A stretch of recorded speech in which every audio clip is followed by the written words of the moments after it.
You are listening to Geopolitics and Empire. As always, support the Renegade transmission, and the best way you can do that is through the Substack. You can donate through the website. Also, we're on Supercast and Apple subscriptions where you can subscribe to listen ad-free to the podcast. A great way to support me as well. Check out the affiliates. We've got great guests today. Returning to the pirate signal are Patrick Wood and Courtney Turner to discuss their smashing new book that I just finished reading, The Final Betrayal. Welcome, friends. Thank you. Really, really good to be on with you. This, in particular, this day, I made a joke before air about empire and geopolitics. Your time has come. Ours as well. We're going to have to talk some interesting things here about what's going on with the North American technate and things at Davos and the new Pax Silica declaration. Oh boy, our AI empire. our time has come, and yeah, you mentioned AI empire. I just mentioned her in my weekly analysis. I forget her name. I got her book on my desk. Karen Ho, and in a recent interview she gave, and she was on point. She basically explained. We'll get into that, but how it's an empire because they're taking their resources, land, water, electricity, and it's like that's literally what empires of old have done. But maybe just to kick off. With your book, the why and the what of the Final Betrayal. Exactly. Do I have the book? Yes. This is it right here. Yay! I know. Here, the skull. There's no crossbones, but the skull is breaking a window or a glass pane.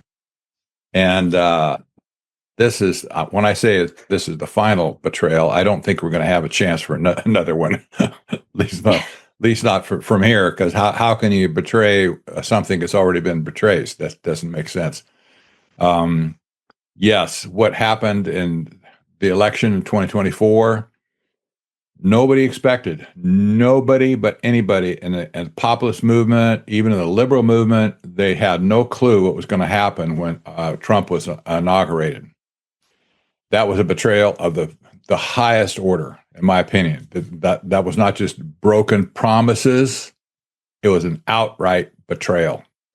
And we have documented this now in our book, "The Final Betrayal: How Technocracy Destroyed America." And even if it doesn't, and somebody will say, "Well, technocracy, blah blah blah," they just can't do that. Well, even if they just destroy a part of the world, we're still left behind to pick up the hubris. So, go figure. But this has been a wild, wild ride for me, especially. And Courtney, she hitched herself to my train. She may regret it in the end, but I'm glad she's here. But she's documenting everything we're talking about for sure. So crazy. And I'm just curious before going further. Someone asked me this today if I use AI. I'm like, I don't. I mean, I use it to generate images and to make summaries. And I'm just curious if you guys used AI or any such tools to aid you in the composition of the book, as well as your thoughts on its use. Personally, I do not. I'm very careful on any word that comes out of AI's mouth because it could be the wrong word. One word can change the context of a sentence or a whole paragraph. And if you miss it, you can be tricked, so to speak, into saying something that you didn't want to say. So yes, I use AI to look up facts, maybe check definitions, stuff like that, pronunciations of words, and that's about it. But to write major papers, that's really risky. Oh yeah. I'll say so. We do use AI for certain things. So like we kept getting slapped with the copyright on music for the podcast, and so we now use AI for the music because there's no copyright issues on that. So that has saved it. Doesn't really save time. I mean, it takes a lot of time, and we use multiple AIs just to do that. We compare them against each other. We have to craft the gist of the lyrics. So we basically have to write, it's huge prompts and certainly graphics. Again, the same thing for the podcast, like graphics and stuff. We do use AI because you still have to pay for all the platforms, but it's cheaper than hiring a person to do, that. And we don't have the time to do it. We still have to do a lot of the raw graphic, but then to tweak it, we do work with AI for that. In terms of research, I would never have AI write anything because I agree. It's like one word changes the whole context. And if you're not like super careful, it's you're not, it's going to completely misrepresent you. But I also find that I have used it for research, and I find that it takes things rhetorically. And a lot of what I do is philosophically oriented. And so it's not going to catch the veilcraft. If you're taking something rhetorically, then you're just taking the literal words. So they might use the words that sound right, but that the meaning has been completely veilcraft is the word they use. It's like using the rhetoric that sounds like what you want to hear, but the meaning has been completely hollowed out or inverted. And I find that all the time. But what it's great for is sometimes if I'm doing research, it'll help me to find leads. So like if I'm looking for various sources and information, it's an aggregator. So kind of like what maybe Drudge Report used to do, or Google used to be better at this than it is now. But I could go and I could look and ask it to pull up a bunch of articles on a specific topic. And then I go and do the research, reading those articles. But I wouldn't necessarily be able to find them without having that initial kind of lead. So it's a computer. Essentially, it's an aggregator. It's like it computes. So it's like a calculator, can do fast kind of computation. But yeah, I wouldn't trust it for anything more than that. I'd spent a lot of time arguing with it, actually. So yeah, and I use Canva for art, as you mentioned, which is fine, and that's replaced Fiverr. Yeah, and I do that too. And so I guess to get into your book, I'll be jumping around. I won't be going chronologically because there's just so much going on. To get your thoughts on the game plan here, and maybe to start with the underpinning ideology or theology of the regime, the Dark Enlightenment. You write in the book, it's the polar opposite of the MAGA movement.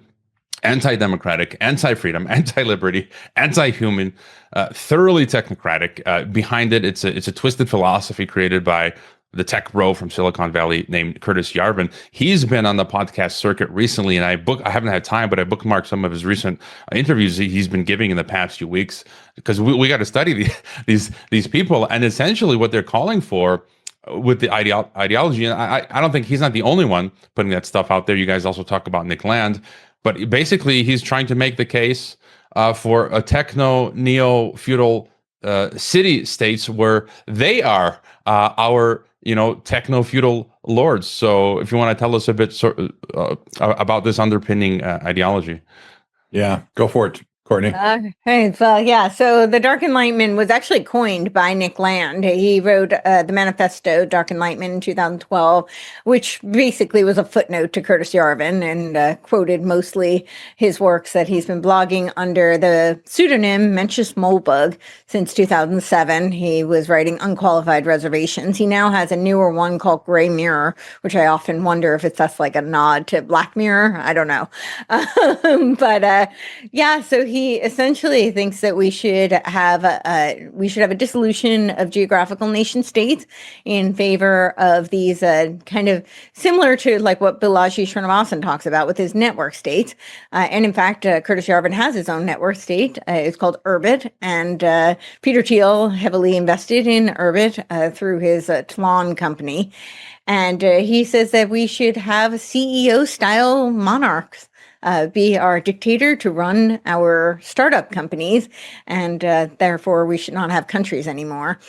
So he says essentially that we have the world is run by what he calls the cathedral. So it's this idea that the media and entertainment and academia are running the world. And, to some extent, there's some validity there. And of course, he pins everything on the left. It's the left, which is kind of ironic because you look at this whole new right movement, which was largely funded by Thiel.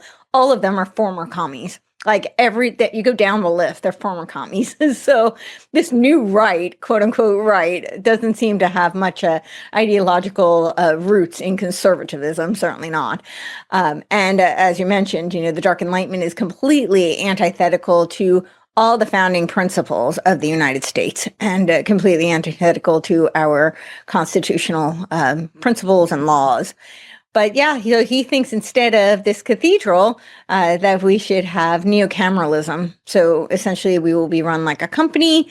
And he was very upset. He wrote this blog under the Gray Mirror. He wrote this blog saying how he was so excited for Trump to come back and that he was going to become a CEO and he was going to, take the reins and be a complete dictator. And he was very upset that, Trump didn't go far enough, although he's completely deregulated AI. He's laid this, entire political infrastructure through all these policies and executive orders and regulatory infrastructure to set up this technocracy. But he hasn't gone far enough. And Curtis Yarvin actually threatened that he was going to leave the country. He has not done so, obviously, but he did threaten because, we have not gone far enough, that's what he should do. Nick Land, who did, he's been writing much longer, and he did coin this Dark Enlightenment philosophy, which is a nod to the Enlightenment and a counter, right? This is what Elon Musk, when he came out on stage wearing the dark MAGA hat and said he's dark Gothic MAGA, I think that's what that was all about. And I think it was a nod to this whole idea of the higher elves that Curtis Yarvin talks about, and how the higher elves need to seduce, the dark elves need to seduce the higher elves. That's what it was. And I think that's essentially what that was a nod to. But Nick Land has been writing since 1993. He started the CCRU, which was a cybernetic culture research unit, which was out of the philosophy department of Warwick University. And his partner in that was Sadie Plant, who is a cyberpunk neo-feminist. And he has a very explicitly post-human philosophy. He coined the accelerationist movement. And he started out, there was a schism, left accelerationism, right accelerationism. Now it's just effective accelerationism. But this is the ethos of we have to move fast and break things. And if we're not breaking things, we're not moving fast enough. And he came from the Marxist framework. He was a disciple of Guattari and Deleuze. And he talked about extraterritorialism. And so he believed that, capitalism was this alien force that was destined to reach an apocalyptic state, but we should use technology to push it to the apocalyptic state and to achieve this essentially, post-extinctionist kind of world where, humans no longer exist. But they've reframed the word humanity, which is very confusing for a lot of people. I don't think they realize that a lot of these tech bros, when they're talking about humanity, they're not talking about Homo sapiens, and they're not talking about us.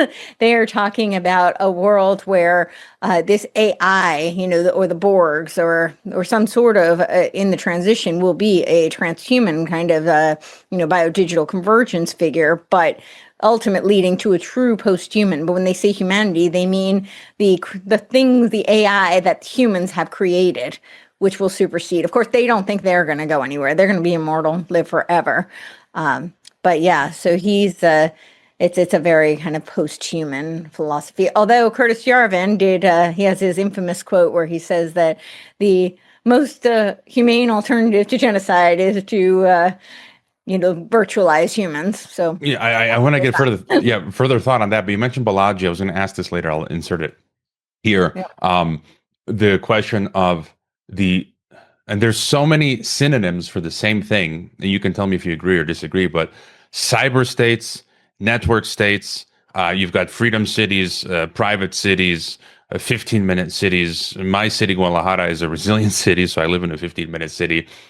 Even the Liberland project, Viti Jedlička, who I hung out with and interviewed a couple years back in Acapulco, I just saw on the feed today, he's saying, Liberland just got injected with, I think, 40 million the capital, and it's going to be blockchain governance. And for me, I put all of those in the same pot. And there have been other people amongst us, like in the podcast space, like Sterling Lujan, who I've interviewed. But he's pushing cyber states as having the potential to be a good thing. I just don't see anything good from any of these systems. So just thoughts on. I'll say something and then I'll let Patrick run with this. But yeah, so I have a bunch of things to say on that. I did write an article. I didn't capture all of them, but I outlined all of these. The C40 cities is another one. That's the UN's, right? That's what will be connected for the AI World Society. And I've talked to Luan. He is, I don't know that he officially will identify this way, but he's a proponent of Game B, and he's very involved in that community. And that is essentially what he's advocating is network states.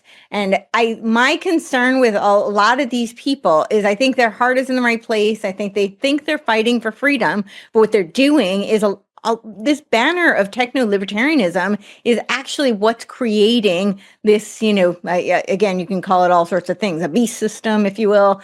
But, essentially they see it as being a bunch of smart villages that will be socio-technical, cyber-physical systems that create a cybernetic organism. That is what they're describing. And when you listen to the academics, the experts who are on the top of Plato's divided line, if you will, who tell us, and they're writing all of these academic journals on all of this advanced technology, that's what they say. And that's actually the terminology that they use.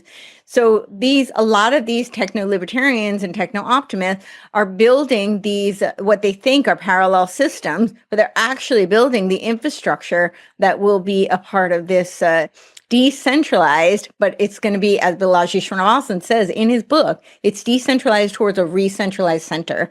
And they're doing it through what they call DAOs, decentralized autonomous organizations. So, and that's essentially what these cyber states, network states, now they're reviving the seasteading project, just as Balaji Srinivasan said they would once the network states got up and running. I don't know, Patrick. Oh, and now we have Praxis. So in Greenland. Praxis, that's right. Yeah, and that's getting, they were starting that in 2019, but now with all of the negotiations and all this talk about Greenland, Praxis is really ramping up. And Trump is talking about it as a freedom city. Well, okay. Well, maybe get your thoughts there. I was going to save this for later, but then we'll get back to Thiel and the the cashless society and all that. But the technates. So I was going to bring that up, and Venezuela. I was on a Expat Money Summit VIP panel in October, and I said they're going to do regime change in Venezuela, and following that will be Cuba and Mexico, because people from my church have been going to Cuba for the past 2 years to help, and they said it's disintegrating before our eyes. And now you have Trump saying we're just going to let Cuba disintegrate. And then, George Freeman saying, yeah, Cuba follows Venezuela. I think they're going to do land strikes in Mexico. They're going to buy off Greenland. And it's just, Patrick's work. You go back to the 1940 map. Let me just share my screen because I had it pulled up right here. You too. I know. That's the same map. Well, yeah. And so, this is literally the plan. And so they're making the North American technate, or you've got George Orwell, referenced it as Oceania.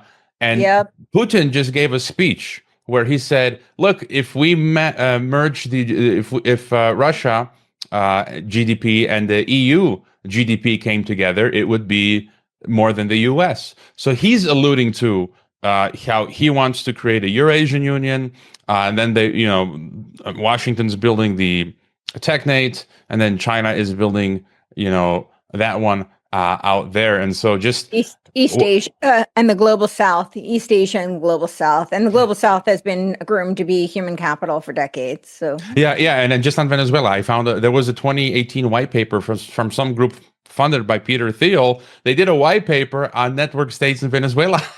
So it's just and now they're doing it in Greenland and Gaza and Ukraine. So just the thoughts you guys have on Trump's foreign policy as of late, which how would you see it? People talk about oil and this and that, but I think it's just about the technate.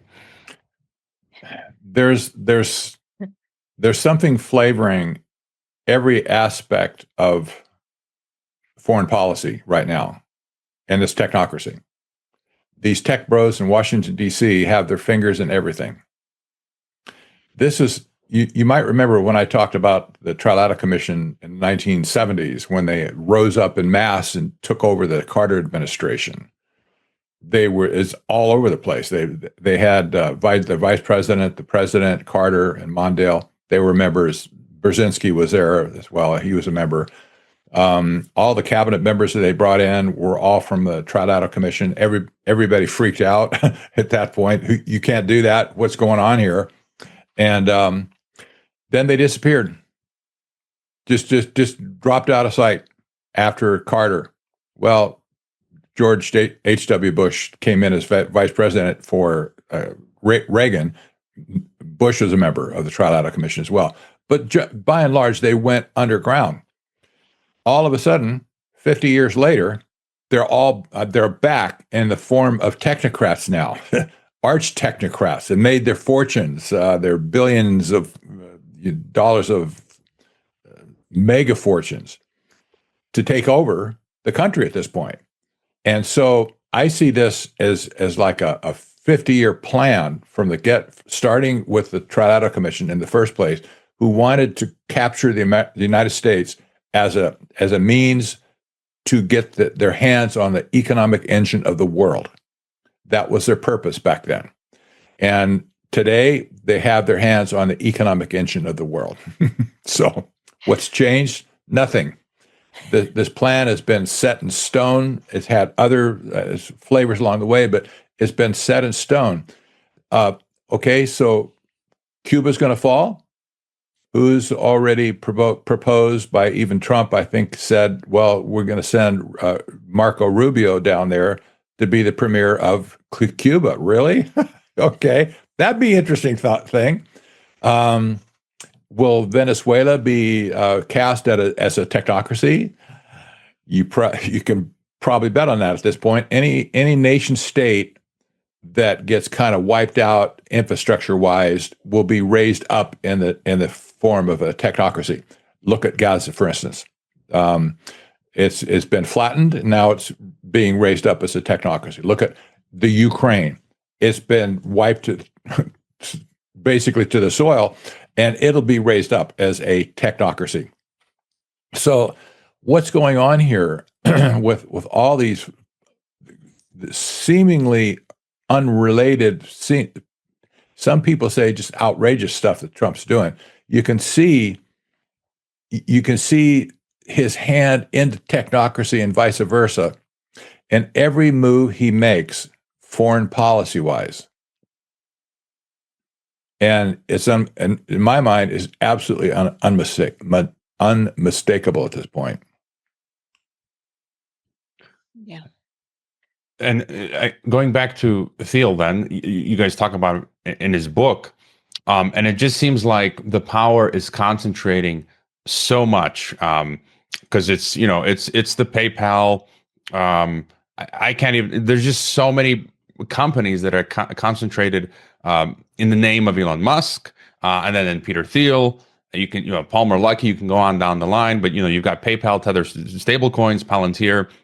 Then there's Flock, and then those are linking up with Palantir and Amazon Ring. And in your book, you talk about Gotham and Foundry, and just the integration of biometric databases. I had a guest on, Todd Miller, 5 years ago, who was prophetic because he told me that he studies the border industrial complex, as he calls it, and he says it's uniparty. And he says they're building this scaffolding globally, where the U.S. is opening offices in foreign countries to help them build out these systems. And I'm reading, as of the past few weeks, Belize and Ecuador, the U.S. gave them this pile of money and the technology for the biometrics to build all that out, the exit entry systems, and they're going to get the citizens of those countries, the U.S. is going to get their biometric data. So it's kind of what you just mentioned, Patrick. It's like it's become a weapon to the rest of the world to build this out. So any thoughts on that, as well as the Peter Thiel network, the Palantir and all that?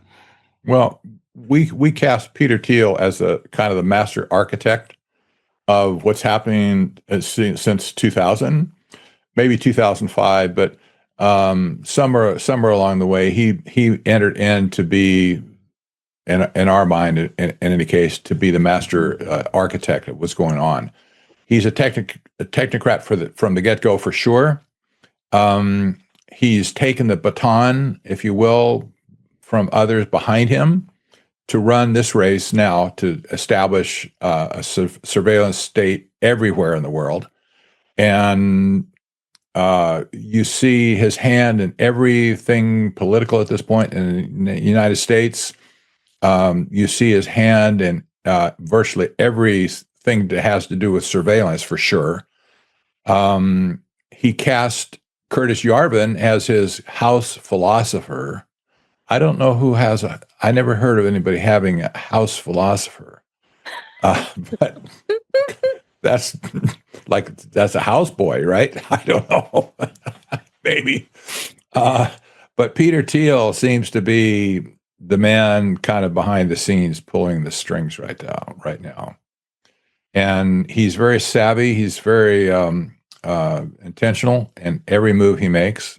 If you studied him a lot, even at all, you'll know just how vengeful he can be. If you cross him, look out. You might remember the lawsuit against Gawker. Who was it? Hulk Hogan, was it?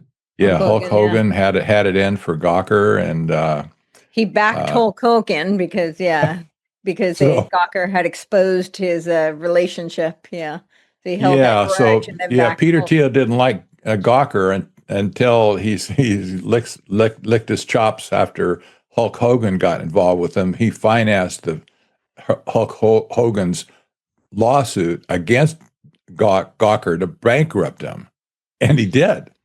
This was years later.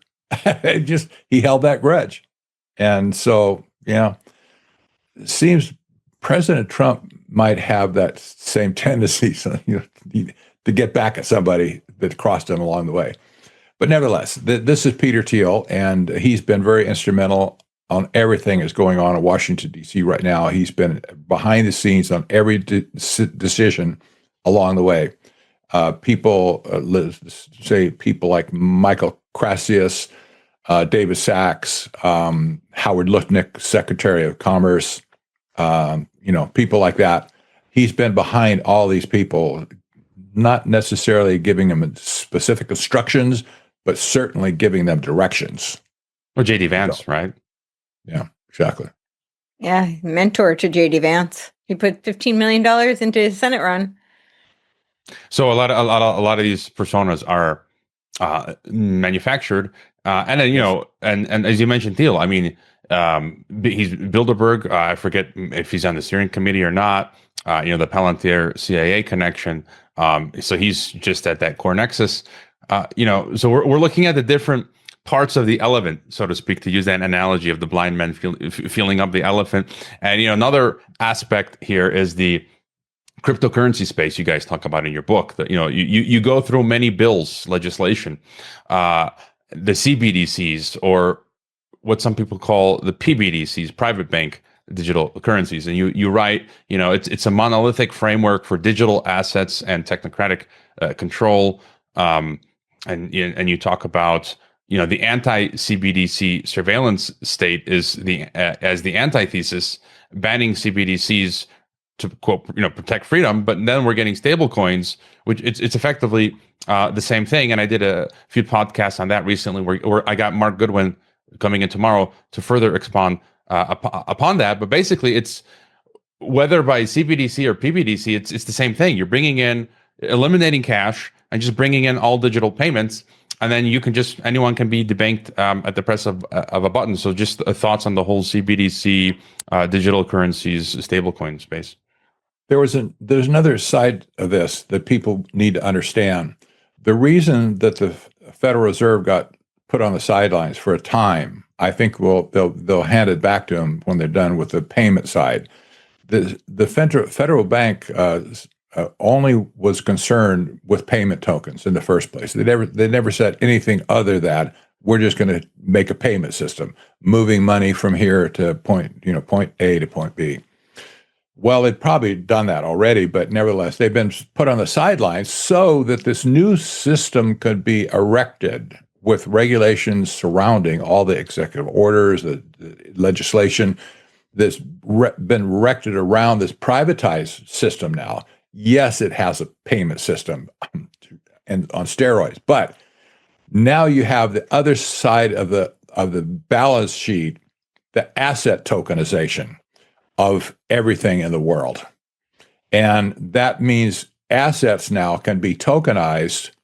They're not exactly, they're not the same as payment tokens, but they can be interchanged into payment tokens in order to move money around or to buy assets on the blockchain. So this was the whole object of creating this new payment system. They didn't say on the front end of it, oh, we're going to tokenize everything in the world and put it on this blockchain side of the payment system. Well, if you understand a little bit about Islamic banking, I know you do, they don't allow debt in their banking system or society. This is part of the Sharia law that is very strictly enforced in Islamic banking. So everything in their world is based on assets and asset management. This is why the Middle East has been keen on been the leader of blockchain and tokenization technology. They've been after it for at least 10 years at this point. So you see the system that Trump has just erected now looks very, very similar to Islamic banking in the UAE, the Qatar, Saudi Arabia, etc. It looks very suspiciously just like that system without Sharia law necessarily, but that brings another flavor to it. But nevertheless, the basic underlying system is based on tokenization of assets. Now we have the possibility, and I think probably in Trump's mind, he has the possibility of merging the Islamic world, if you will, into our world that he's building with these asset tokens. Even Larry Fink said recently, basically, we're going to tokenize everything in the world. Really? Well, somebody might take exception to that, but nevertheless, that's what they want to do. So you have 1.2 billion people in the Islamic world could be ostensibly merged into our system, financial system. That would be a boon for people like Trump, who's already talking about building Trump Towers in Gaza and building new cities and whatever around the region and all these data centers and, you name it. And, you reflect back, why on earth would Qatar want to give the president an Air Force One to fly around in and just say, hey, here's a nice gift. We want to give it to you. This is crazy stuff. But now it starts to make sense to me. Trump has inducted at least $1.2 trillion out of the Middle East to build data centers in the United States. You can see there's a merger taking place of the financial system at this point. So anyway, this is going to be a hot topic, I think, at Davos in the World Economic Forum this week, right?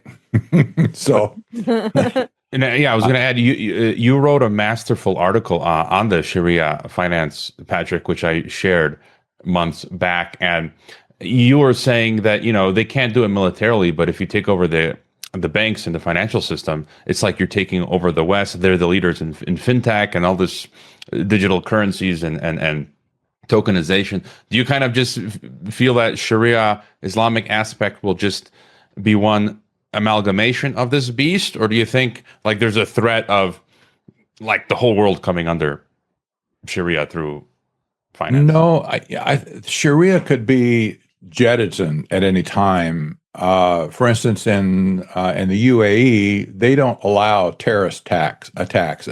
there. You can't fight a terrorist anywhere in the UAE because they just outlawed it. You can't come here and blow yourself up. So there's the civilized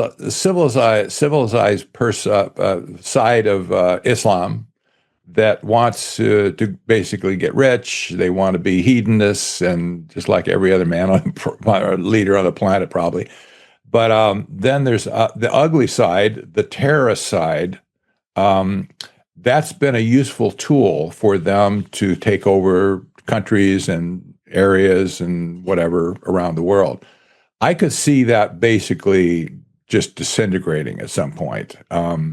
Like you might remember when Antifa was all over Portland, Oregon, and they just basically destroyed the city. Lo and behold, one day somebody looked at the encampment that the city built for them.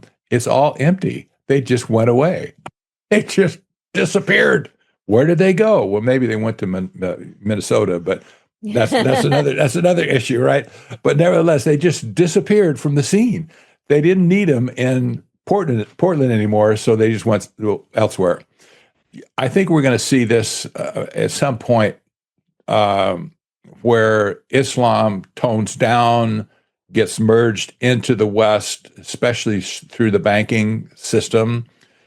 But now with this asset tokenization scheme that Trump's cooked up with his technocrat buddies, people like David Sachs. David Sachs, by the way, was the co-founder with Peter Thiel of PayPal. So he understands payment systems for sure. But if they can get this established, the system is established and in place, this tokenization of all these assets will be interchangeable with all of the other tokenization schemes in the world. This opens up the world to a massive melding, if you will, of the financial system. Just huge. So there'll be no borders. There'll be finance without borders. It has a possibility even to break down nation states altogether. Just, your mind can go wild with that, where it would go, but you can see the handwriting on the wall at this point. Somebody has already had this conversation, probably Washington, D.C. And there's other things. There's other things behind that, by the way. We'll have to talk about Pax Silica soon too. Well, before we get to that, I want to tag along a little bit with that because I think we're already seeing it a little bit because of what's going on with Iran.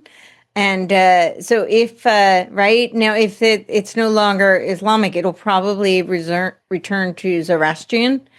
And I could see, now, of course, I don't have a crystal ball. This is just my opinion, my pattern recognition, speculation, whatever you want to call it.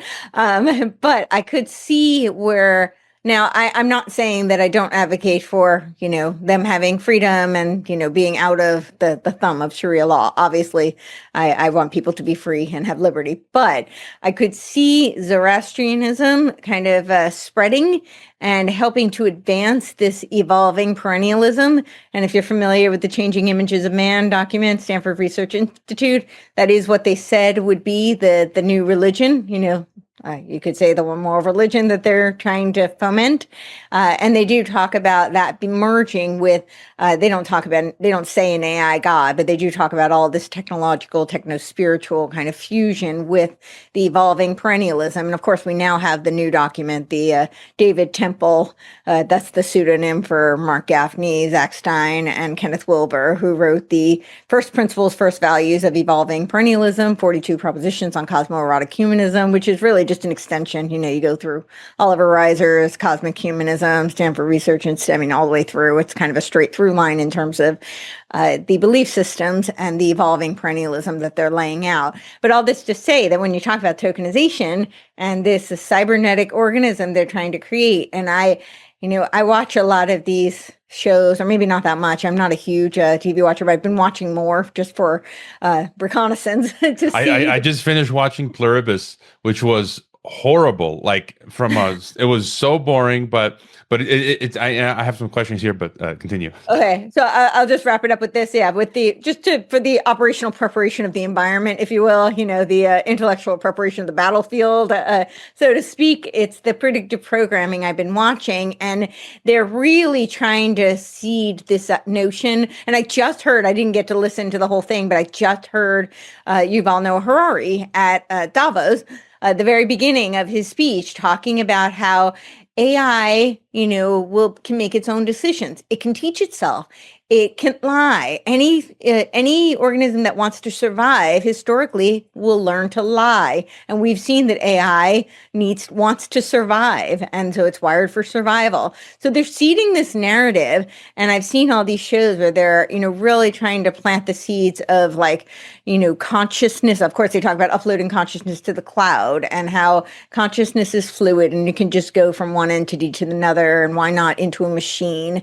And all this just to say, I could see this spiritual, religious kind of sentiment, which Zoroastrianism is very aligned with and could feed right into, going into this kind of evolving perennialism, and then this tokenized kind of society that plays on the attention economy and the gamification of a cybernetically nudged organism. So I know that sounds really abstract, but it is actually what they're hinting that they want to move towards. And we have lots of, I won't take up the time to point it out now, but I mean, you could go and look at like what Ford is doing with their mindful consciousness cars, right? So, we have some data points that are pretty concrete that show that this is the direction they're going in. And yeah, in your book, you talk about New Age theosophy. I'm always following that angle because we're just seeing a budding, New Ageism, theosophy, Gnosticism. It's you mentioned Zoroastrianism or Baha'i. There's 7 Baha'i temples, and I'm from Chicago, and so 25 years ago or something like that. I'm getting old. One of them is in Evanston, near Chicago, and I visited it, and it's basically about bringing this universalism in and excising any exclusive beliefs, like from the Bible, that Jesus is the only way. So they're like, we're going to cut that out, and we can all just hold hands and sing Kumbaya. And you mentioned Harari, so I had this clip ready to go. Let's just play it real quick here. Shout out to Tim Hinchliff of Sociable, who's sitting through all of these torturous talks. And there's 2 clips that spoke to me. Here, Harari is saying religion will be taken over by AI. As far as putting words in order is concerned, AI already thinks better than many of us. Therefore, anything made of words will be taken over by AI. If laws are made of words, then AI will take over the legal system. If books are just combinations of words, then AI will take over books. If religion is built from words, then AI will take over religion. This is particularly true of religions based on books, like Islam, Christianity, or Judaism. Judaism calls itself the religion of the book, and it grants ultimate authority not to humans, but to words in books. Humans have authority in Judaism not because of our experiences, but only because we learn words in books. Now, no human can read and remember all the words in all the Jewish books, but AI can easily do that. What happens to a religion of the book when the greatest expert on the holy book is an AI? And just one more clip, and it made me think this clip about the quote from Revelation, which says, "It was allowed to give breath to the image of the beast, so that the image of the beast might even speak and might cause those who would not worship the image of the beast, right, to be killed." And so it's almost like this, what you guys, is part of what you describe in your book, this technological AI God beast. It feels like maybe we can get into that later, but it feels like that is what maybe scripture is talking about. And so here's this clip. Suppose some AI persons create a new religion, which gains the faith of millions of people. That should not sound too far-fetched, because after all, almost all previous religions in history have claimed that they were created by a non-human intelligence. Now, will your country extend freedom of religion to the new AI sect and to its AI priests and missionaries? Maybe we should start with something a bit simpler. Will your country allow AI persons to open social media accounts, enjoy freedom of speech on Facebook, on TikTok, and be friendly with children? Well, of course, that question should have been asked 10 years ago. On social media, AI bots have been operating as functional persons for at least a decade. If you think AIs should not be treated as persons on social media, you should have acted 10 years ago. 10 years from now, it will be too late for you to decide whether AIs should function as persons in the financial markets, in the courts, in the churches. Somebody else will already have decided it for you. So any thoughts on the religious aspect or the new religion? And, Musk has said we're creating a new religion, right? And God? He did. Exactly. He did. It's really obvious to anybody who examines the whole field.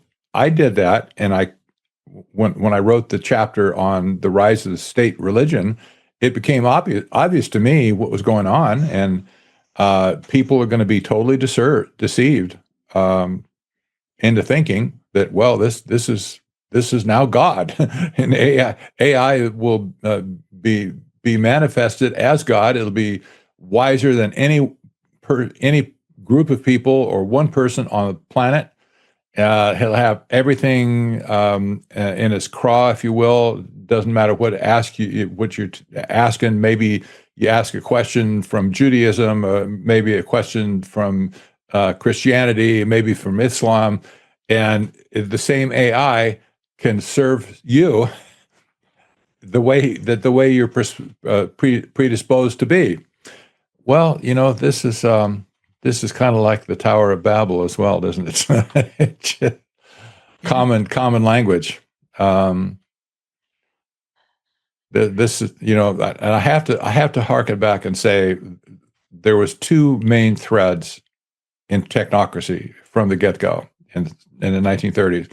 One was the so-called science of social engineering. What we're talking about here is the science of social engineering. This has been so finely tuned and honed over the years.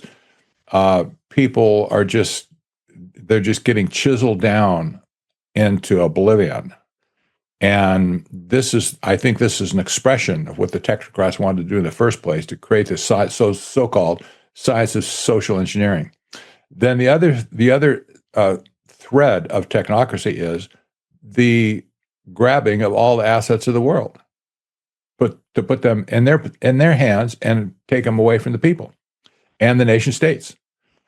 We see this all over the place at this point. The lust for on the technocrats' part to get all the assets of the world away from the people on the street.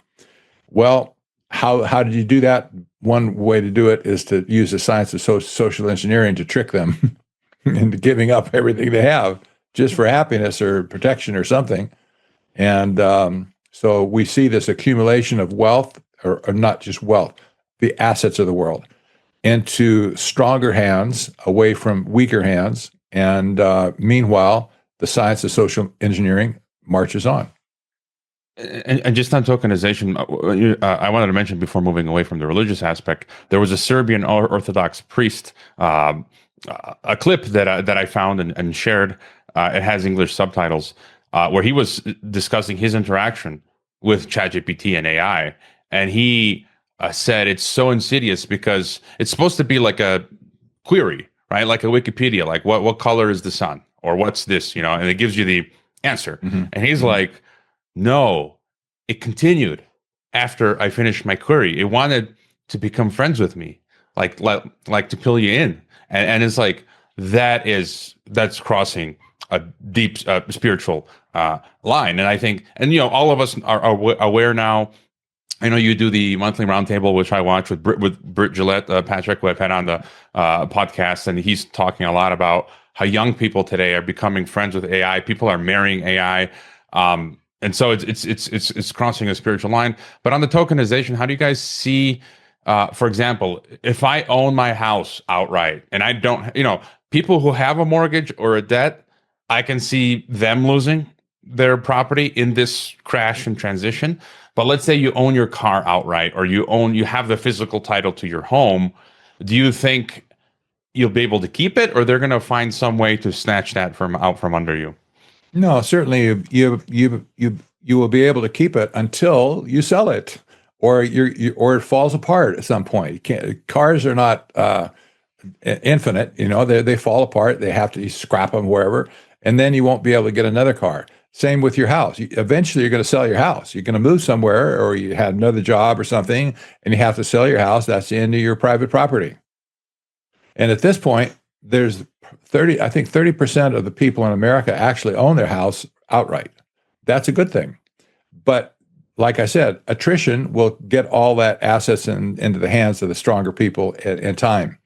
In the meantime, all the people who are in a house and have a mortgage on the house, maybe they can't sell it. I'm in a situation here in Arizona where I can't get the equity out of my house because my house payment is so low when I got the mortgage in the first place. I can't replace that with even a two bedroom apartment. At this point, I'd be on fumes. So I can't sell my house because of that reason. I have lots of equity in the house, but that doesn't do it any good at all. So you can see the proposition being made to the people that hold mortgages or have subject to mortgages. When they come to you and say, will you turn your house over to us? We'll take all the equity in your home. We'll release your mortgage, no mortgage for you, and you're out of that debt. But we'll give you, say, some asset tokens based on the United States being tokenized with all the 680 million acres that there is. We'll give you twice that amount of your equity in tokens. Who's going to turn that down? Well, I'm out of this. This sounds like a good thing to me. And they'll say, and in addition, you can rent the house back from us and just stay exactly where you are. You don't have to move at all. Just clean deal. People will jump on that like fleas on a dog, I'm afraid. But you can see this. This is exactly what happened when BlackRock, State Street, etc., were buying all these houses around the country, blocks of houses, even in new developments. We had several here in the Phoenix area that they came in and they bought like a square mile of houses for rentals. They never saw the light of day on the market, and they rented them. They're crappy houses as well because the builders built them to be rented, not to be owned by somebody permanent. So you see the pattern was already set to turn America into a renter society. I've seen those programs for the countries that I pay attention to in the news in Croatia. Again, I think they've intentionally driven up housing so people can't afford it. Mm-hmm. Wages have stayed low, so they're wiping out the middle class, and the BlackRocks will own everything. And then as a result, there's housing not a shortage, affordable housing shortage everywhere. So in Croatia, they announced a program. What you just said, we're going to build housing, but it's going to be government, for rent, or using these schemes as you described. In Mexico, they've announced it. I've read in Canada, Courtenay announced it. So you can see the pattern there. So I guess I'm not going to sell my home, but I think other ways, won't they also make it more difficult to keep a home even if you own it outright, because they just jack up the property taxes? We've seen in UK they're now forcing homeowners to spend tens of thousands of dollars on things you absolutely do not need for the green agenda, right? Yes. So if you look at number 2, the number 2 principle of the universal values of the UN's 2030 agenda, number 2 is that no one will be left behind. So, I don't want to be a black pill doomer, but I certainly think there's hope, and I do think there are things we can do to push back. But their agenda is to capture everyone. So they're certainly going to try. Capture all the resources, including human capital. Yeah. Yes. Pax Silica. Thoughts on that? I saw, Patrick, on Technocracy News, your commentary. You said that any countries that sign up to Pax Silica will essentially become like vassals to the West and this project. So thoughts on that, and then the other question I have is the energy for the data centers. Like, how are they going to do this? So yeah, thoughts there. One great proposition in the Mideast, for sure. You have all the oil and natural gas in the world at your disposal. You can have as much energy as you want there, and there's no housing developments, and I mean, it's just desert, right? So much sand and so much sunshine and oil and gas. There's nothing preventing them to, putting data centers, like stamp them all over the desert. And that would be one way they could get out of having to build everything in the United States and take all of our energy away. But as far as Pax Silica is concerned, if you understand where the AI action plan came from in the first place, that was on the White House government.gov website in July something 2025, where they gave 3 pillars to the AI action plan going forward. That document was written by Marco Rubio. I think he was certainly the silent partner of that. But David Sachs was one principal author, and Michael Kratsius as well. So this was like an informal document. It wasn't law. It wasn't executive order. Nothing. It just said, well, this is our plan going forward. Okay. Well, whose plan? Well, the arch technocrats' plan. One pillar, the third pillar, talked about exporting all of our technology to our allies, and what that meant, they spelled it out very clearly. It means the full stack of technology, not just the AI program, not just the chatbot. In other words, you're just not licensed to have our chatbot. No. That's too little. What they want to do is give them the hardware, the data centers construction, then the AI programs that run on those data centers, and then on top of that, all the applications like Palantir, et cetera, that run on top of that software, right? That's called the full stack of technology, a technology stack. So at that point, they said, we're going to package this up and give it to the world, but there was no mechanism to do it. Now, Pax Silica comes along. It's only a declaration. It's not law. It's not a treaty. It's not even agreement, but it's just a declaration. And they're signing countries into this pact, if you will, a declaration, to bind them basically to our terms of service on how they're going to use their stack of technology. So Japan was one of the first countries. South Korea, I think Israel is in the mix somewhere along the way, and the UAE just joined. Qatar just joined as well, the pact, and Australia, UK, Australia, Singapore, yeah, Qatar. Yep. And so what's going on here? Well, This is the essence of building empire, in my opinion.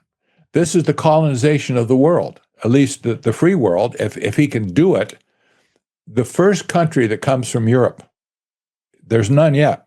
There might never be anyone from Europe. If they have any sense in their head, they won't. But some country is going to break ranks and sign up for Pax Silica. That will potentially destroy the EU in the end. Same thing with the BRICS nations. If somehow they can get one BRICS nation to sign on to Pax Silica, it will be over for BRICS. And at that point, considering what Trump is already doing with real estate in the world, from Venezuela to Greenland and everything in between, you have a model that's being raised, not a like airplane model. It's like you have a system being put in place at this point that could colonize the world in a way that's never been seen in the history of the world, where AI is the controller of the whole system. This is really scary stuff, because in the old days, in the Old Testament, for instance, when one nation conquered another, the first thing they did, they went in and killed all the males. And then they took their males and have them breed with women, so they have another generation raised on whatever, and then they said, well, you're our country now. And this was very common practice. You see the Islamists do this even to this day. When they go into a country, they rape as many women as they can to get more their babies in place. But nevertheless, AI has the ability to colonize a country or a region or a country to completely capture the minds and hearts and soul of the people in that country.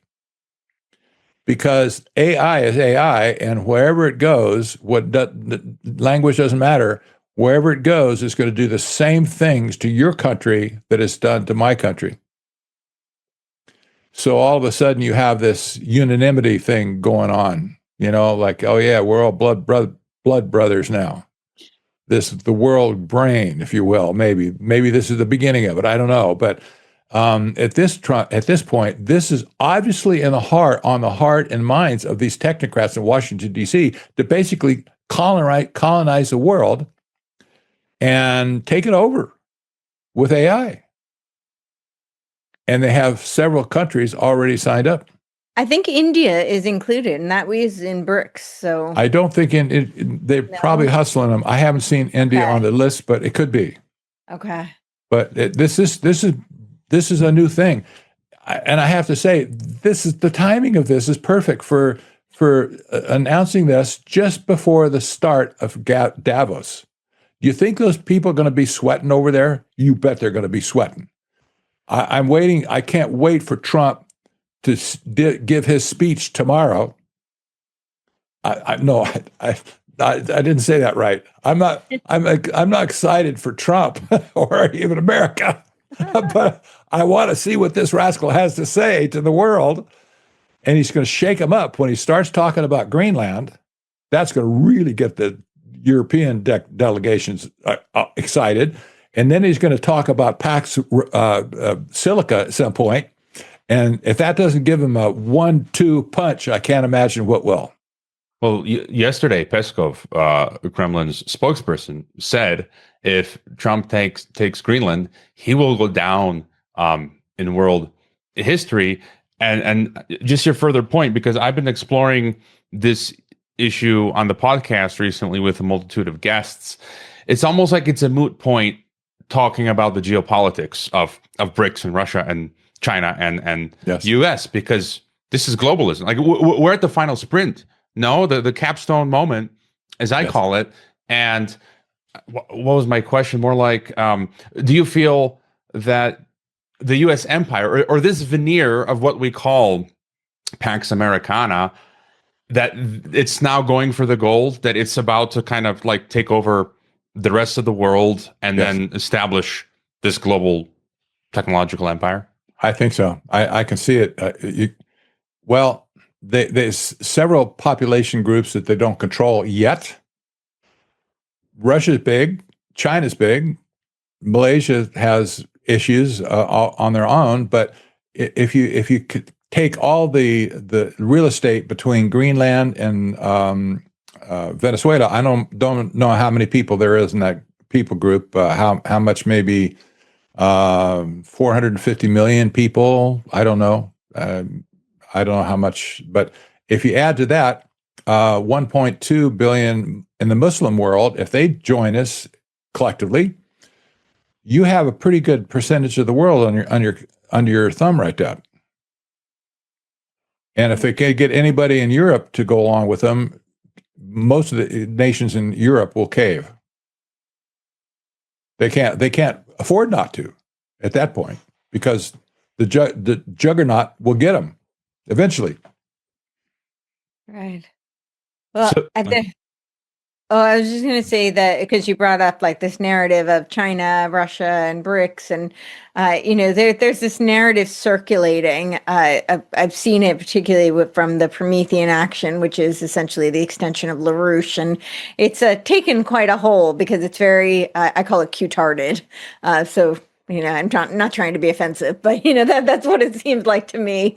But it has become quite popular and spread quite virally, and I think that it is complete garbage. He's not going in to be the lion. I do think he's going to shake things up, but he's not shaking things up so that he can fight the oligarch. He's shaking things up so he can build the technate and be the oligarch. That's right. That's not I don't think that's a win for the people. This isn't the way the narrative is being spun is very interesting, and the amount of people who are falling for it is, I think, actually quite terrifying. So I just wanted to bring that up. And I do think this whole, the BRICS and the Belt and Road Initiative, and the whole Russia, China, they're in bed with the globalists. And when you look at this AI stack and you look at what the export, all of this technology, it really just looks like we're building the same infrastructure to create the AI world society. Who is using what technologies are they using in Gaza and in Ukraine? And all over what are they using? They're using Palantir, and now it's going to be Oracle because Larry Ellison's getting into that whole defense, world because Peter Thiel in 2016 said no to him when he tried to buy out Palantir. But he's also a huge part of Project Stargate, which is doing all of these, to cure the sea illness. We're going to have AI, precision medicine, and all of these specifically targeted injections that are going to be miraculous.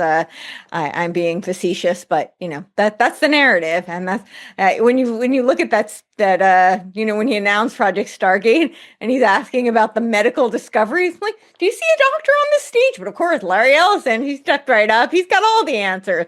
I don't recall him having a medical degree, but he knows exactly how we're going to solve all the health problems. He's what we call, he's a medical case.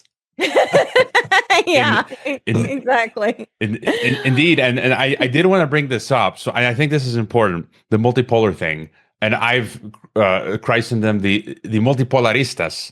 And I've gotten, it's QAnon. Some people call it Xenon, like the Russian version. Yes. And for me, they are in a rebranded fashion selling the same. They're promoting globalism, the LaRoucheites. I've interviewed plenty of them on the podcast, and there's this 5D chess thing. We're defeating the city of London. No, we're not. And it's actually multipolarity. I've been saying for years, it's merely the recalibration and rebranding of globalism and the upgrading. And then I've literally used that sort of language.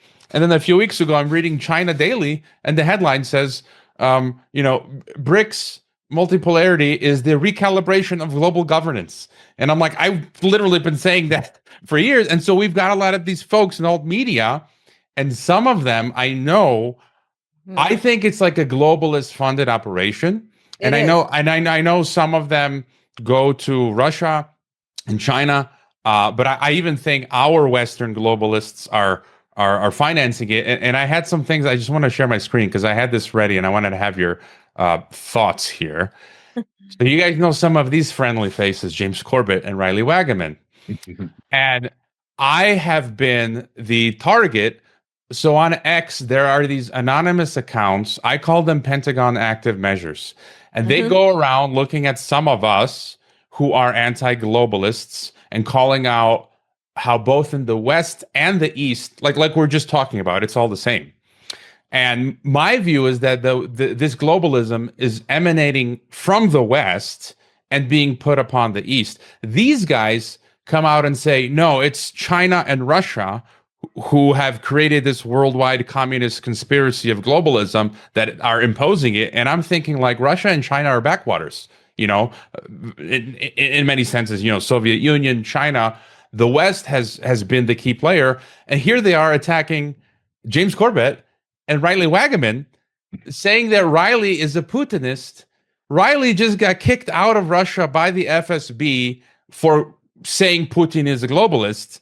And then they say he's a business a partner of Alexander Dugin, which is a complete lie and joke.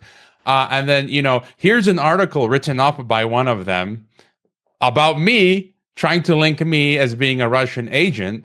And then, the thing I know, Michael O'Fallon, Patrick, and I'm a huge fan of Michael's, but he's overlapping with this circle. And so one of them here, his name is One Tall Order. He says that the New World Order was always a worldwide communist republic led by Moscow and Beijing, while the conspiracy peddlers blamed the West to distract.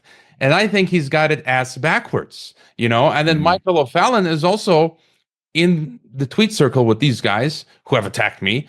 And he says the US followed China's response to the virus. And I'm like, no, I mean, it was like DOD and DARPA and all the Western agencies. So I guess my question for you, what do you guys think of this? I think a lot of it is emanating from the West. And then these Pentagon active measures who are saying it's Russia, China, they're attacking us dissidents, trying to discredit us as Russian agents. So we shut up about, Absolutely. You're right.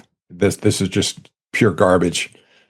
When you consider in the first place where China came from, China was built up by the West.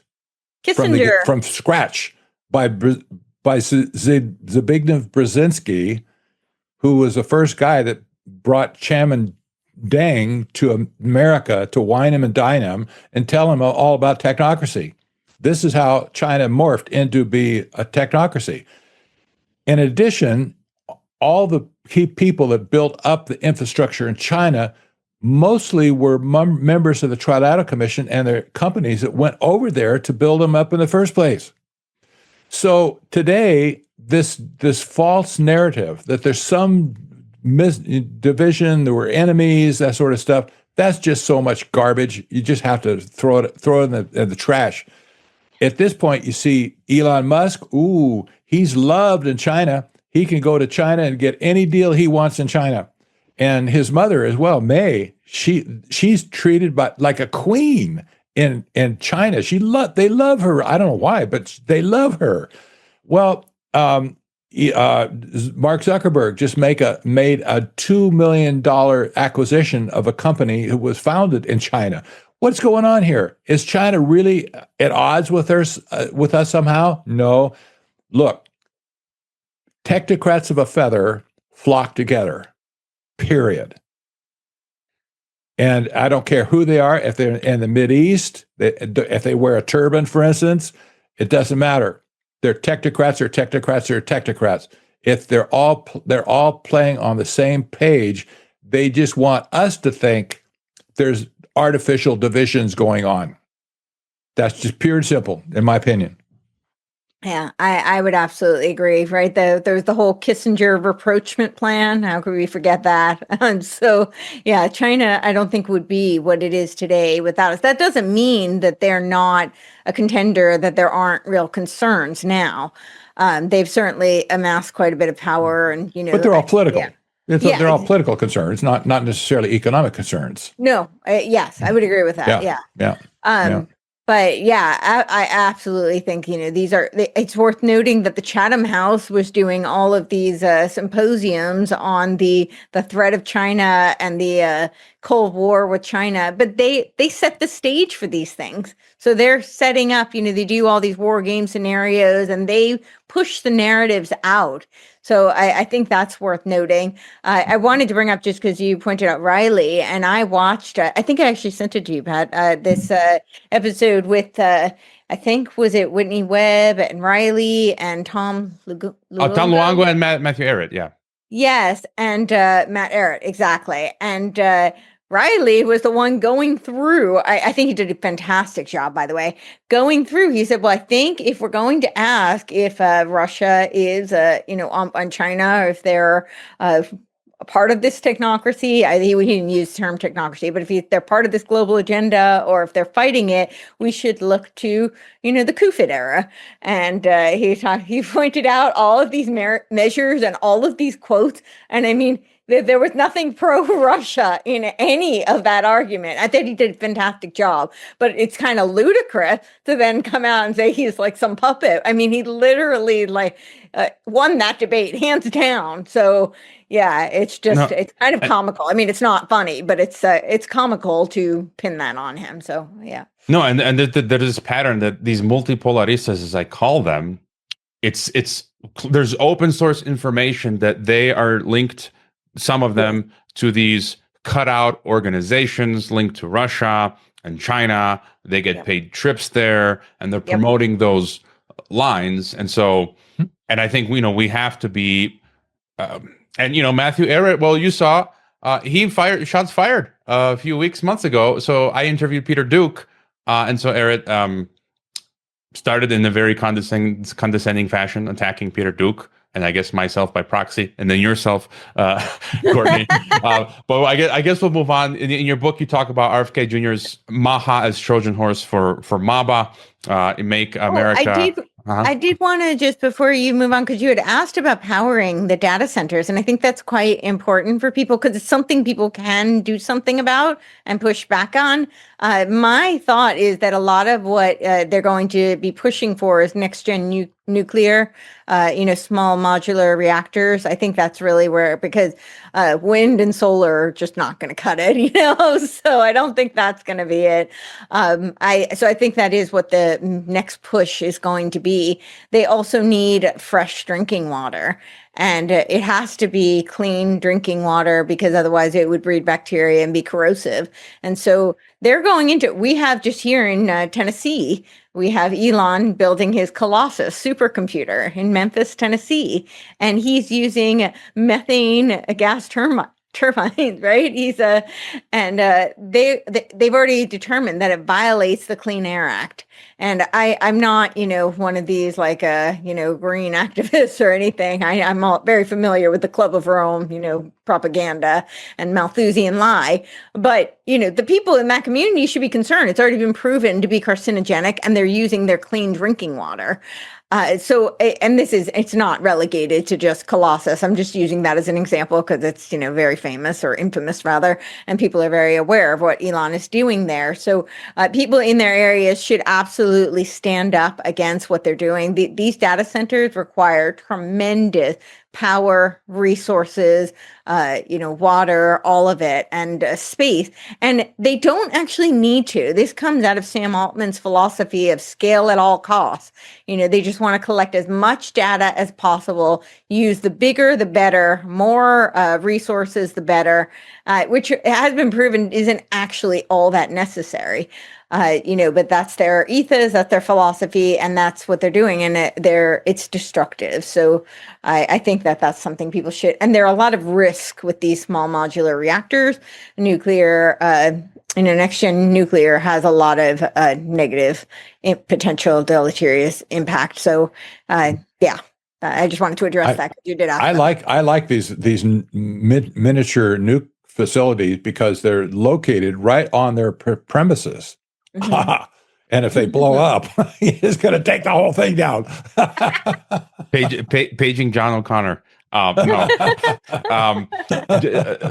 One of the black pills in your book which I think we all need to swallow right now. Some of us have been aware for years. We have some friends in the podcast space that still sort of cling on to the MAGA conservative train. I think some of it is because of money, because there's money there. And if you start to point out the obvious, you're going to start losing financial opportunities. But, RFK Jr., he's done the 180. It seems in your book, you talk about, make America, was it healthy again as Trojan horse for what is MABA. it? Make American Biotech Accelerate. I think you say MAGA is dead. The AI revolution under Trump, it's clear as day now.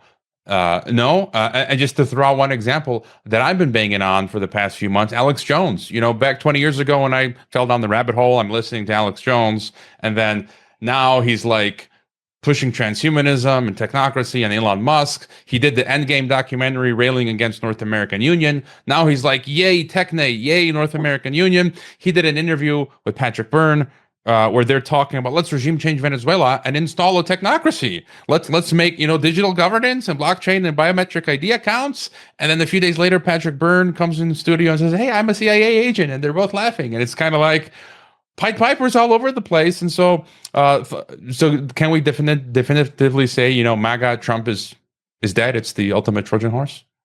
It really is. Yeah, for all intents and purposes. Yeah, I would say I think it was totally the Trojan horse. I think that I don't think that it was like a bait and switch. Not like I think it was intentionally a bait and switch. I think that RFK has had this AI precision medicine agenda all along.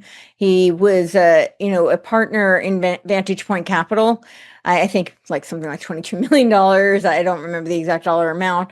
But their exoteric messaging was all about clean energy and environmentalism, but they were involved in a lot of emerging technologies. So he has a personal financial, investment in this biodigital convergence. And so when he comes out and says that part of MAHA is really MABA, Make America Biotech Accelerate. And don't get me wrong, I'm all about make America healthy again. Let's please get rid of glyphosate and seed oils and the big pharma egregious nonsense. Like I'm all in favor of that. And, this new food pyramid, it's not perfect, but it's a move in the right direction, great. So they've thrown us some bones with the new injection schedule. And I think we should take wins where we can. I'm not going to throw the baby out with the bathwater. But he also says part of MABA is that by the end of 2026, which we're in right now, every American should be equipped with a wearable. Now, if an American wants to purchase a wearable, that's their prerogative to do so. And I would encourage them, if they do, to look into the data and how it's being exported. And if they can have some localization of that data, to maybe take some ownership of that, but that's their prerogative to do so. But to insist that every American have a wearable, why? Could that be connected to the Internet of Wearable, the Internet of Things, the Internet of Bodies, potentially, Internet of Everything, and the Internet of Nanobio things once 6G comes on the scene? And he's also at the helm of this thing called Operation Phoenix. I've linked the Google document to it, and they don't use the term flood Congress with technocrats. That's my term. I will admit it's a little heavy-handed, but that's pretty much what they describe. They say that they want to fill the seats with a bunch of independents. When you go down the list of these independents, they're all, as Patrick would say, arch technocrats. That's who they are. Andrew Yang's a huge part of this. It's not left, it's not right, it's forward, very progressive and very technocratic is what it is.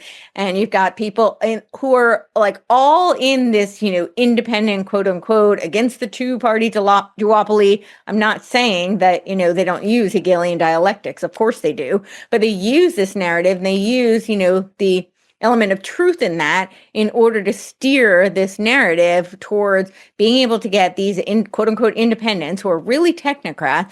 This whole medical freedom movement is very much involved in this Operation Phoenix. RFK Jr. is at the helm. People like Charles Eisenstein, Sacred Economics, right? He was his campaign manager. And so you've got this whole movement, and they're advocating for things like under the banner of quote unquote democracy.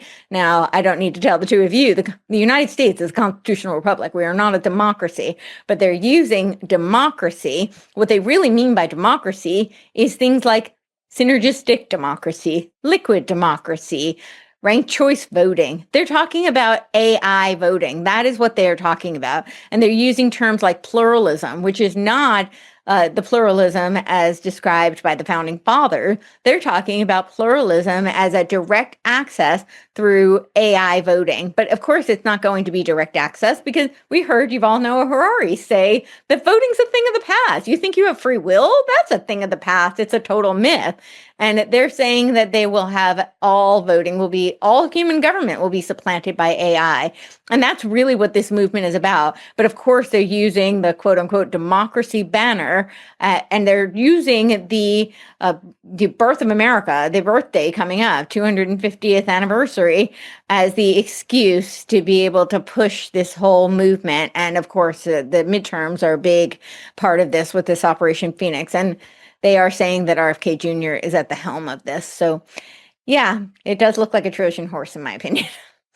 MAGA is that not to be confused, Operation Phoenix with I had Douglas Valentine on many years ago with the CIA Operation Phoenix in Vietnam, and to what you're talking about, I often use the term algocracy as well. I feel like it's symbiotic with technocracy. And when I was in Spiros Kouras's show in 2020, I said COVID was about bringing in global algocracy because I had read Nick Bostrom's paper where he was saying, they want rule by AI, rule by algorithm.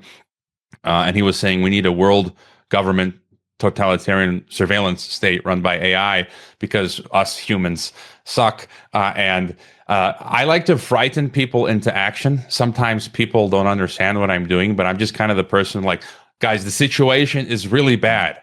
And it's like, let's do something about it. It's really bad, guys. And so in your chapter 9, you talk about scientific dictatorship. I often use my past guests, Edwin Black's phrase, algorithm ghetto. You say the culmination of the technocratic betrayal is nothing less than the establishment of a scientific dictatorship. And we can use whatever synonym, electronic concentration camp, social credit system, cyber digital gulag. You talk about universal ID, the digital leash. No scientific dictatorship is complete without a universal ID system.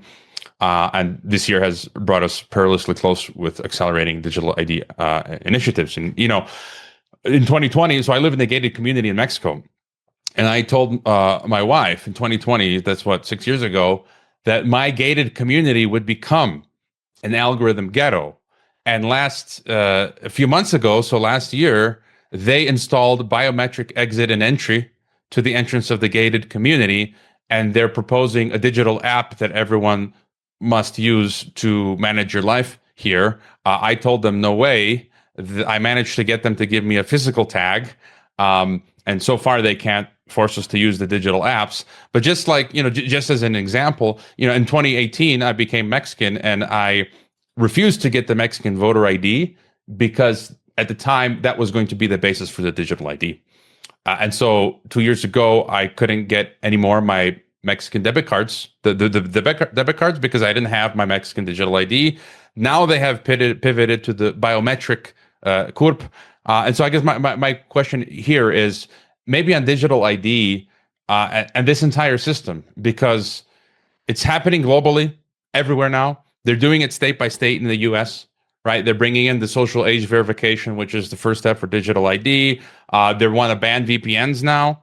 Like I never thought I'd see the day where in America, in the United States, they're actually now passing legislation to ban VPNs. Like that's China, that's North Korea, that's Russia, and it's happening. It's happening so fast. And so thoughts on this system, and then where are the lines in the sand? Because for Christians, we worry about the mark of the beast, and for me, that point is when it signals bodily harm, like when you're being injected or your skin is being pierced with anything, or allegiance or worship, or anything that forces me to go against biblical or Christian values or philosophies. And so this year, if I don't go down to the office of the Mexican government and have them scan my fingers and take a photo of my face, my bank accounts will be cut off.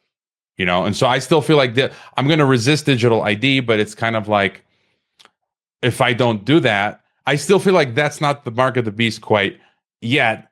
But once you're in that cage, they will then start to force behavior that will be then deemed as anti rejection of God. And so just the thoughts on the scientific dictatorship and where are the lines in the sand.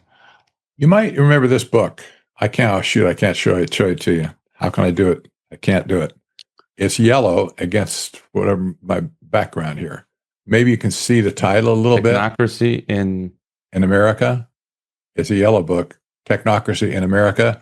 It's written by, I'll just read it. Parag Khanna. I know you know that name. This book came out in 2015, and Technocracy in America by Parag Khanna, one of the global scholars who's loved by the global crowd. I consider him to be along the lines of a Zbigniew Brzezinski. I think he's that brilliant. He said in one of his books, I think it was Connectography, he talked about we're building this global system without a global leader. In other words, we're building a global system, not a dictatorship, but the system. The system is the thing, not the leadership of the system, right? The system is the thing. They're erecting this global system that will run without even any human necessarily. Maybe there'll be a policy director like the Antichrist come along and say, I'm going to take that over and make good use of it. That could be the scenario moving forward. But right now, they're building the system. This is where we need to figure it. We're not fighting people per se. We're fighting the system. Anywhere you can throw a monkey wrench into the system, it's a score for you. However you do it. There's lots of ways you if you're creative, you can figure out some ways to put your finger or a monkey wrench or something into the system. Don't worry about the people who are managing the system. They don't, most of them don't have a clue what they're doing in the first place. But the system has been crafted to work together and spread around the world. This is like the Borg. At this point, we will assimilate. So part of our defense, I think, is going to be figure out some way to put a dent in the system of things, and that'll at least slow them down to some point. Yeah. Courtney, any thoughts? Yeah, I would agree. I think my big concern has really been with 6G. I've been listening to these talks, some of these scientists, and they're talking about AGI versus active inference. And so I know many people are familiar with AGI, and active inference would be a good example of something that people might be familiar with, would be like Notebook LM. So if any of you have used Notebook LM, it only draws from what you input. So it's, like you put in a source and then it's just that material that it's drawing from. So you can put multiple sources, but it doesn't scour the internet, externally. So they're talking about active inference versus AGI, and they're saying that active inference is actually better at aggregating data and coming up with it does a better job of being more accurate, certainly, because it's only drawing from that information. However, it runs into some problems because they call it the dark room problem. So it's essentially when you're in a dark room, like there's never going to be a surprise, right? Nothing new happens. You can't see anything. Nothing enters, nothing leaves. It's just that dark room. So what they're doing is they're studying people, and they're doing this for not just this, that they're doing this to train AI in general. They're studying people constantly to try and mimic. I don't think they will succeed, and I certainly hope they don't succeed. I don't think they're actually going to achieve this sentient being that they're trying to create. But, they're studying humans to whatever degree they possibly can in order to get as close as possible. And so they've come up with a 3-step model, and in order to improve and escape this darkroom problem, the 3 steps are sleep. So this will probably remind you, anybody who watches Black Mirror, where the Rivermind episode where she needs to sleep longer hours so she can power the grid and power the technology that's powering her brain because she has a chip. And then they say rest, which is different from sleep. It's similar to like a human autophagy process where it cleans out any pathways in the neural network of the AI, not the human, but similar to human neural networks that is not useful. And so it does that cleaning process. And then the 3rd step, which is probably in some ways the most interesting, they call it the psychedelic effect. So remember in the beginning, I was talking about how we'll come to love our servitude in Huxley's Brave New World. Well, the Huxleys were quite interested in studying psychedelic effects and impacts and using psychedelics to create transcendent experience and, of course, to brainwash people as well and to bring everybody into this one world religion. It was very useful for these types of things. And so they're talking about using a psychedelic effect for active inference, which is, form of AI essentially. And they talk about the difference between root brain and then what they call the 6G world brain. And so root brain was a concept by Darwin, which has been confirmed. I'm not a Darwinian by anybody who's read my work knows I'm not a proponent of Darwinism, neither social nor biological. But that aside, this concept of root brain is essentially the concept that in forestation, where they do pool from similar resources, and it's a collaborative kind of a growth system, ecosystem. And so they talk about this versus a 6G world brain. So those who are familiar with Tesla's work, he predicted long before, Edward Leroy and his disciples, Vernadsky and Chardin talked about a noosphere, or even before H.G. Wells and his world brain, Tesla talked about a wireless world brain. And that when, we didn't have that technology back then.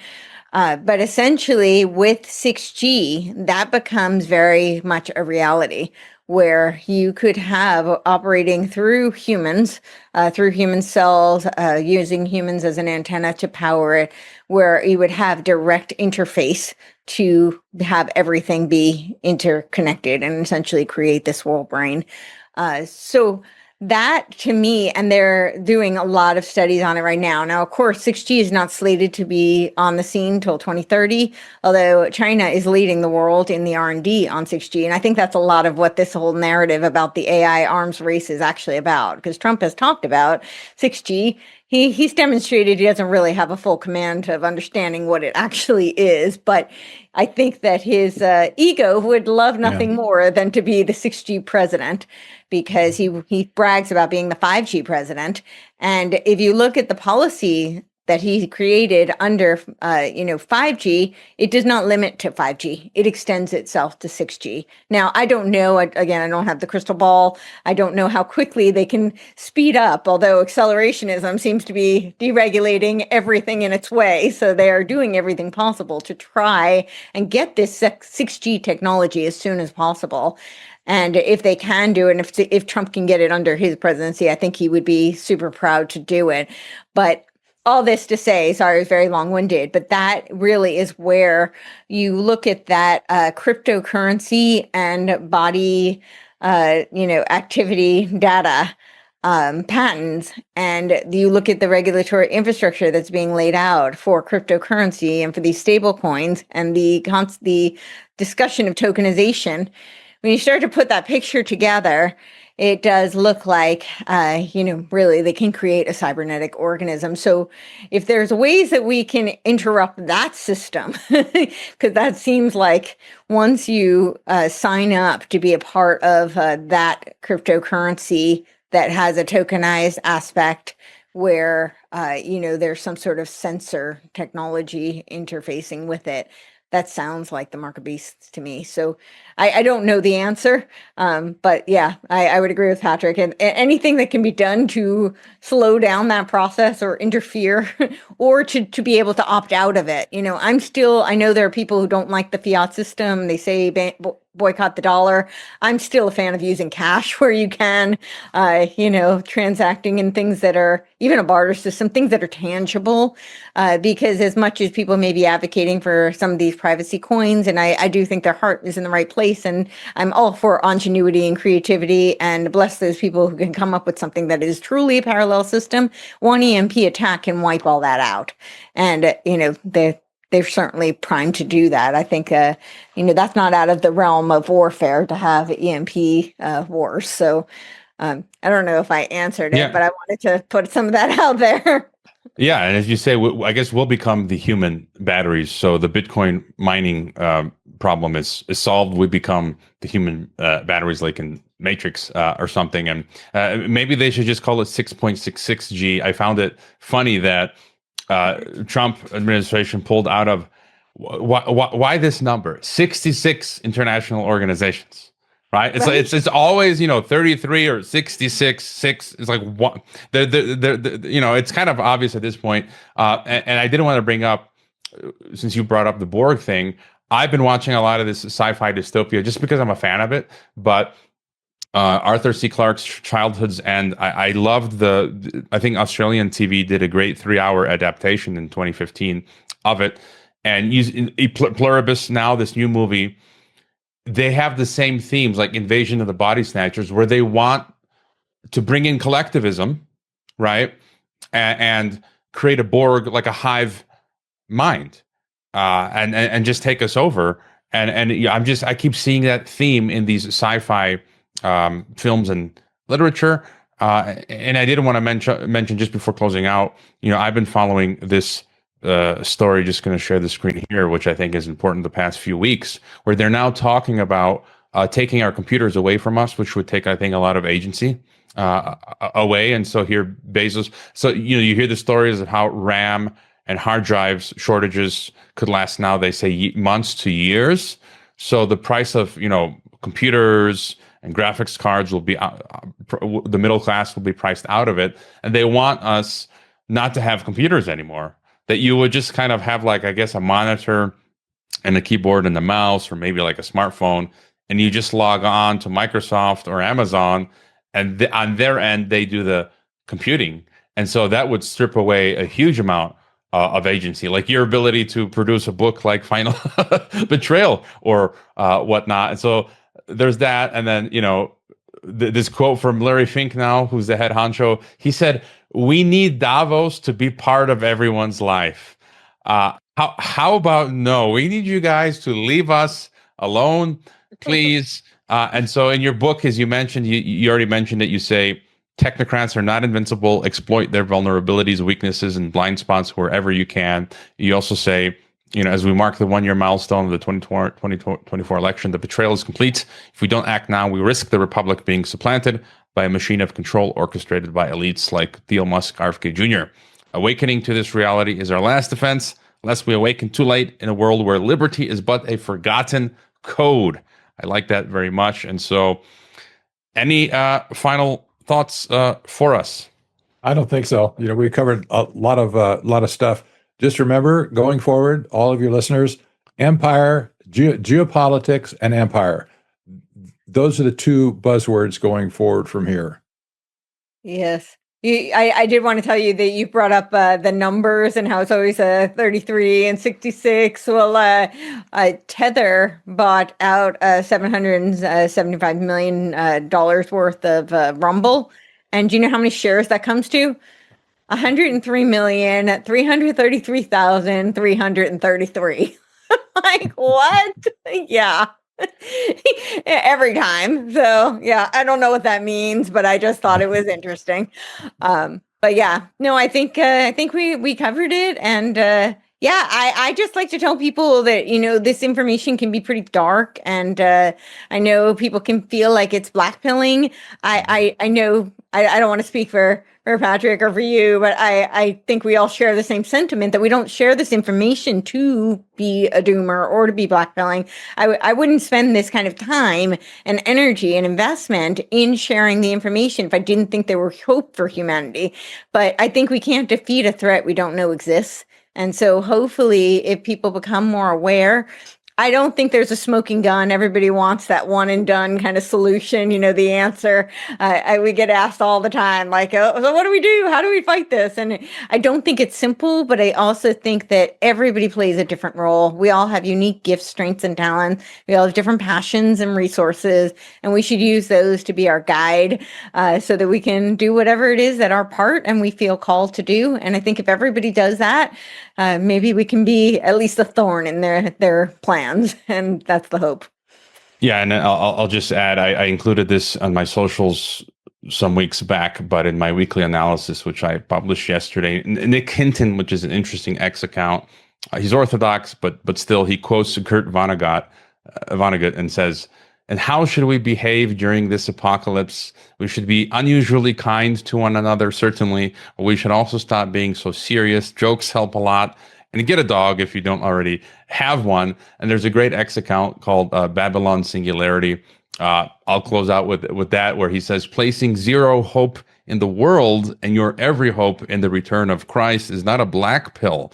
In fact, it's the ultimate white pill." And so all of your links are in the description. Again, I've got the Kindle ebook version of Final Betrayal. By the way, Patrick, I bought your boot camp for $30. I haven't had time to go through it yet, but I'll be going through that. And Wonderful. do subscribe to Courtney's all of her socials, her podcast, and Patrick's newsletter. So thank you, friends, for coming on. I'll be seeing you in the electronic concentration camp. I hope our virtual wards will be near each other. So, Indeed. Thank you. Thank you.